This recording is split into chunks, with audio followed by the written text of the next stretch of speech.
Good morning, Ashley. Great to see you. Thanks for taking the time to chat with us today. So how's it going? Really good, thanks. Thanks for having me on. This is nice. Nice to talk with you again. Excellent. Well, of course, today we wanted to talk about your big sort of Make-A-Wish drive sort of for the end of the year. I know it's very, very important for you guys. And, we'd love to kind of share with our readers just a little bit more about it. So I think kind of kicking off, can you tell us a little bit about how the relationship between CSN Collision Centres and Make-A-Wish has evolved over the years?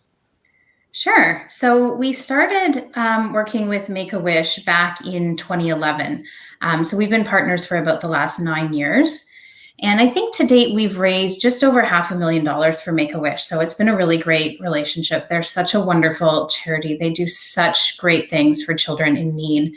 And so what the relationship has looked like over the course of the last 9 years is, we started off by, having staff members participate in the Rope for Hope, which is scaling large scale buildings down, scaling down the side. And from there, it evolved into hosting an annual golf tournament. And then we have shops that do individual events for Make-A-Wish. Over the course of the last, I'm going to say, 2 years, we've really started to filter more of a close relationship between all of our CSN shops and Make-A-Wish. So a couple of years ago, we had a big conference in Arizona, and we had this magical evening where James Hinchcliffe, our brand ambassador, hosted a night. We had the woman whose son was the first wish ever granted out of Phoenix, Arizona, and just talked about how powerful that was for her son to go through. And so I think it really created this feeling that our shops really got to know what Make-A-Wish stood for. And so I think in that night, we had a half-an-hour program for Make-A-Wish, and we raised $100,000 in 30 minutes because it was just this feeling of what can we do to help these children. And so that's how the relationship has evolved. So now we're continuing to look at larger scale fundraising events that we can do. And certainly we're in a different position this year and have come up with a new idea for how we can still support them when times have been tougher. Well, that's great. That's fantastic to hear how much it's evolved sort of over the years. And, kudos to you guys for doing such an amazing job and kind of being able to sort of really elevate the program. But of course, one other thing on everyone's minds this year, and sort of moving on to question two, given the challenges we've all faced in 2020, what were some of the initiatives you saw would really resonate between CSN and Make-A-Wish during, I guess, this COVID-19 era as it's now become? Well, it's interesting. We had set up this large campaign. So in January and February, we had started this campaign called Driving Wishes. And what we were going to do is we had a car that was going to be branded with CSN and Make-A-Wish. And we were actually going to travel across the country to 20 shops that had been selected. And we were going to have an event, and we were going to go coast to coast to raise money for Make-A-Wish. And so we had that all mapped out and planned, and hotel stays. And then March came and COVID hit. And so we weren't able to do that.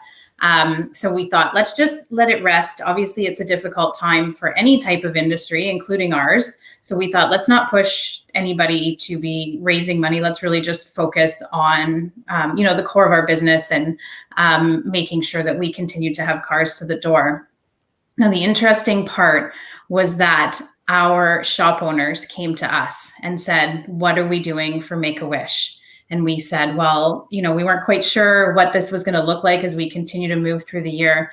And actually, Dennis Sauvé, who is the owner of CSN Orleans in Ottawa, said, well, every year I host a golf tournament and I have all of these auction items that, I still have in my hands. Can we contribute these towards something? And so began this idea of an online auction, which is what we're going to talk about today. That's upcoming in the next couple of weeks. So it really came from our shop owners asking us what they could do for Make-A-Wish, and we followed their lead, realizing there was still so much of an appetite to do good things for our charity of choice. Fantastic. That's really cool how you're able to sort of pivot and kind of, reimagine the program. Because this year's just been so chaotic for everybody, and, everything's been turned upside down. So being able to do something like that, I think it really speaks to the testament of not only the organization, but also the shops within the network and their ability to want to give back, right? Yeah, exactly. It warmed my heart. And you certainly don't want to push people to feel like they need to donate money when they've had a hard year themselves. But to hear that that was going to be a shining light for them and they still wanted to participate, there's nothing better than that feeling. Yeah. Okay. So I kind of just want to expand a little bit and sort of looking at question 3. I know you've already given us some background information, but can you tell us a little bit about the actual program? I mean, in terms of leading up to the holiday season this year, because this is kind of the big climax for it, isn't it? Yes, yeah, it is exactly. So from Dennis's request to still participate and donate items, we went to Make-A-Wish and said, how does a virtual auction sound? And funny enough, they had been working behind the scenes and had kind of come to the same realization that may be the best way for them to fundraise this year as well. And so was born this idea of this national online virtual auction. So all CSN Collision Centres across the country and all Make-A-Wish chapters across the country are working together and coming together for a virtual auction. And so what that means is on December 3rd, we're going to have a big kickoff event. So there'll be a live 1-hour event at 8 p.m. Eastern. And our brand ambassador, James Hinchcliffe, is going to be hosting it. And so what that 1-hour kickoff looks like is some grand prizes that are going to be part of the 1-hour auction. So they're within a certain time frame. We're looking at some big scale experiences. And then from December 3rd to 10th, there'll be the virtual auction online. And so our shops across the country have contributed prizes.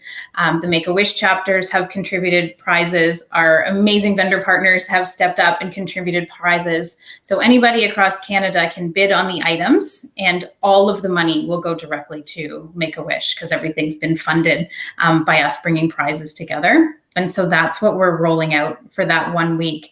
And I think an interesting point to note is that charities have been hit hard this year. People haven't necessarily been in a place where they've been able to donate. And so what that means for Make-A-Wish in particular, it means that over 420 kids did not have their wishes granted this year. So a lot of kids' wishes are travel. And so obviously that's not doable specifically for children with critical illnesses. It also meant a lot of wishes had to pivot. So instead of a getaway, it was, let's do a backyard makeover. There has been a lot of RV wishes, so then the Wish kids can travel with their families. And so as soon as we, stated that stat to our collision center owners, it was like, we have got to do what we can to give these wishes or these kids some hope over the holidays and grant these wishes. And so that's kind of the impetus for this, is that let's see how many wishes we can grant prior to the holidays and give these children hope. Because a lot of them wait for years, until they're through treatment to be able to have their wish granted when they're healthy enough or well enough to be able to experience that. And so that's our goal going into holidays, is that we can tell more kids that their wishes will be granted in 2021. Okay, great. That's absolutely fantastic. I mean, it's just so incredible to see this kind of stuff happening and helping these kids, see their wishes come true, because it's such an amazing feeling, isn't it, when it all happens for them and you actually see it happen. I mean, I've seen some examples in the past where it's just, the feeling is hard to describe, and you feel so happy for them that it's all actually been able to be realized, right? Yeah, it is. It's magical. And one of my girlfriends has a daughter that had her wish granted. She was diagnosed with leukemia at age 4, and she went through treatment for 3 years, and she had her wish granted last year. And to just be able to have that moment. Now, last year she was able to travel, so they went to Disney as a family of 5, and the hope that gave her, knowing that it was coming, and to get her through that last leg of her treatment, knowing this was coming, it makes a world of difference to not only the Wish kid, but their whole family. Yeah, incredible. So obviously, we're at the end of 2020 now, and as always, we're always looking forward to next year and kind of beyond. So looking at our next question, so what are some of the key objectives that you have planned as we kind of wrap up this year and head into 2021? And can you tell us a little bit about some of those if you're able to at this time? Sure. So our immediate goal is to really make sure that this online auction is a huge success, and that we're able to, raffle off those items and raise money for the charity, so that we can begin to look to 2021 and starting to grant some of those wishes. We're also in talks with Make-A-Wish about how we, as our collision centers, can help with any of those wishes.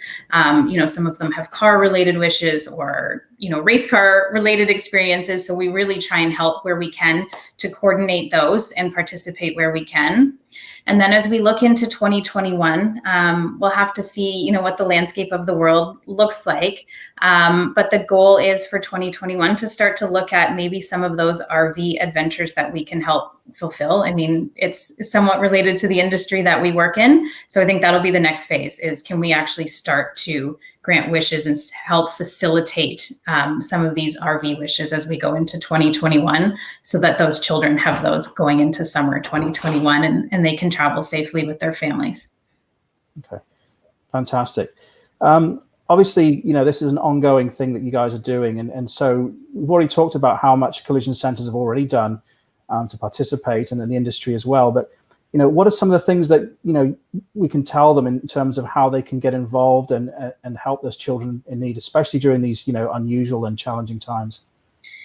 Yeah, no, that's a great question. So with the virtual auction, again, bidding on prizes is great. There's a lot of great experiences and Christmas presents. So anybody across the country in any realm are able to bid on those. And then within the auction site as well, there is going to be some mission specific donations available. So we'll see some of the wishes that some of the children want, and you can actually just make a live donation to that wish. So for example, you know, if there was someone that was looking for a large shopping spree, you can donate specifically to that wish and know that that wish will hopefully be granted by the end of the auction. So that's another interesting facet to it, is that you can actually make live donations into particular wishes that you know will be given to children. So I think that's an exciting part of it. And then the otherwise, I mean, you can do some of your holiday shopping while you're on there and know that 100% of those proceeds are going to Make-A-Wish. So that's what we're really looking for, is really to get a lot of momentum around that week of December 3rd to 10th. And we would welcome anyone to join and participate, because there's no more worthwhile cause, especially to put a smile on children's faces as we head into December. Yeah, absolutely. Fantastic. Ashley, while we've got you this morning, is there anything else that you'd like to mention regarding CSN and Make-A-Wish? I think the only other thing I should probably mention is the URL and the website where people can go to. So it's going to be HopeForTheHolidays.ca. And so that will be live by the end of this week. And so that's where the auction will happen. And again, the live 1 hour kickoff event will be streamed live on that platform as well. And that's where, if you participate in the 1 hour, we've got some really neat things lined up that I don't want to give away too much right now, but there'll be the grand prize giveaways, but there'll be some special Make-A-Wish moments that happen in that 1 hour too. So if everyone's able to join us live that night, I think it will warm people's hearts. Fantastic. Ashley, always a pleasure talking to you, and we look forward to seeing this go live. And again, thank you so much for everything that you guys do and help these kids in need. So fantastic. Thanks again. Thank you. Thank you so much for your support and for helping us cover this. It is an important cause to all of us. So thank you.